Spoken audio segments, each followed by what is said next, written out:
Magandang umaga pong muli. Ako po si Tita V at samahan niyo po ako sa pagbubulay-bulay ng salita ng Diyos. Dakilang Diyos, sa inyo po namin ipinagkakatiwala ang araw na ito. Ikaw, Diyos, ang patuloy na manguna sa inyong lingkod, sapagkat kailangan ko ang inyong anointing. Ikaw, Ama, ang mangusap sa aking puso at mangusap sa puso ng mga taong makikinig sa araw na ito. Kami inyong pagpalaing Panginoon, ayon sa nais ninyong pagpapala na aming matanggap sa tinakda ninyong panahon. Salamat, Panginoon, sa inyong gabay sa bawat isa. Sa pangalan ni Jesus. Amen. Sabi sa Jeremiah 29, verse 11, sa Tagalog ko nababasahin ng diretso, sapagkat batid kong lubos ang mga plano ko para sa inyo. Mga planong hindi ninyo ikasasama, kundi para sa inyong ikabubuti. Ito'y mga planong magdudulot sa inyo ng kinabukasang punong-puno ng pag-asa. Ano nga ba ang dapat nating simulang gawin? Dahil pumasok na ang 2025 at halos patapos na ang buwan ng Enero, no? Marahil marami sa atin ay nag-iisip pa rin, ano nga ba dapat kong simulan upang ako ay magkaroon ng matagumpay na buhay? Una, tingnan natin yung sinasabi sa Biblia. Tandaan natin na may mga pangako ang Diyos. Na ang plano ng Diyos ay hindi para sa ikasasama natin, kundi para sa ikabubuti natin. At ang nais niya ay pag-asa. Ibig sabihin, kinabukasan na punong-puno ng pag-asa. Una, tingnan natin, marahil or kailangan na simulan natin ang ating taon na meron tayong nakaset na goal. Ano nga ba ang gusto mong mangyari sa buhay mo? So marami sa atin ang nag-iisip, ano nga bang direction ko ngayon?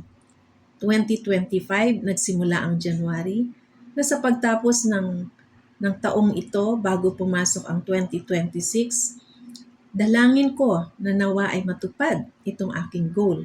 Yun marahil ang iniisip natin. Pero mahalaga na talagang nakaset ang goal.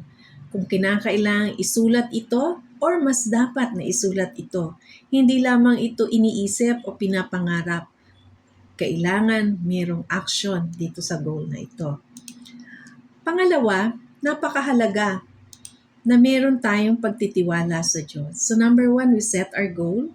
But, very important, more important this setting goal is trusting God. When we set goal, we trust God. Naglagay ka ng goal sa buhay mo, magtiwala ka sa Diyos at panghawakan mo ang kanyang pangako. Diba? Sinasabi sa Proverbs 3, 5, and 6, trust in the Lord with all your heart and lean not by your own understanding. In all your ways, acknowledge Him, and He shall direct your path straight.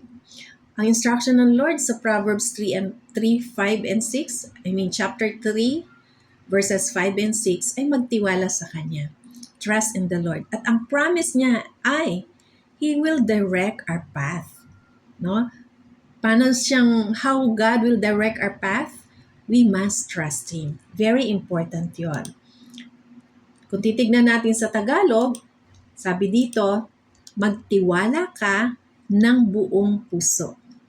So trusting God, it's not just trusting God with all your heart, no? At sabi dito sa pangako ng Diyos sa atin or the promise of God, sa lahat ng iyong ginagawa ay ituturo niya kung ano ang tamang landas because we trust Him. When we trust God, we must act, no?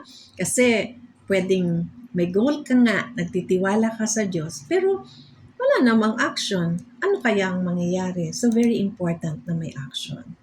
Sabi sa Thessalonians chapter 3, verse 10, for even when we were with you, we would give you this command, if anyone is not willing to work, let him not eat.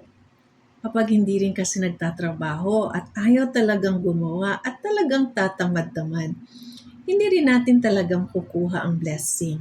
So mahalaga rin na magpakasipag tayo.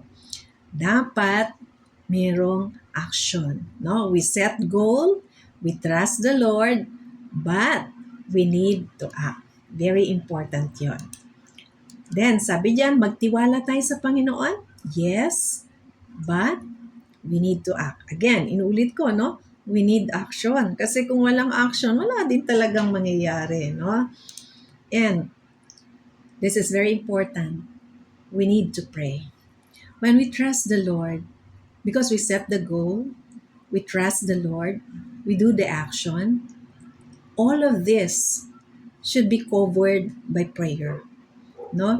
Gawin natin ang mga bagay na ito na ayon doon sa sinasabi natin, gawin natin ang mga bagay na ito na hinihingi natin ang gabay ng Panginoon sa pamamagitan ng panalangin.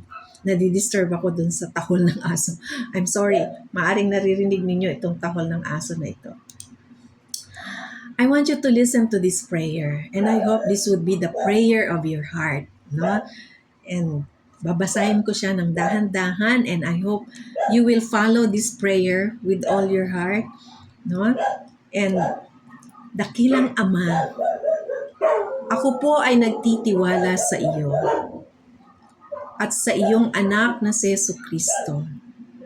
Patawarin mo po ako sa aking mga pagkakasala na nagiging hadlang sa pagdaloy ng iyong pagpapala sa akin at sa aking pamilya.